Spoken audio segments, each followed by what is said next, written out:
in effect from Saturday afternoon through Monday afternoon. What? Heavy mixed precipitation possible.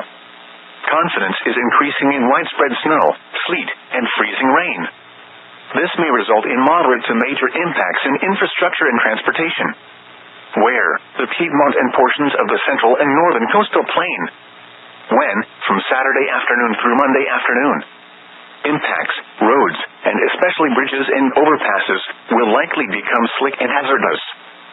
Significant ice accumulation on power lines and tree limbs may cause widespread and long-lasting power outages. Persons should consider delaying all travel. If travel is absolutely necessary, drive with extreme caution. Consider preparing and taking a winter storm kit along with you, including anything that would help you survive in case you become stranded.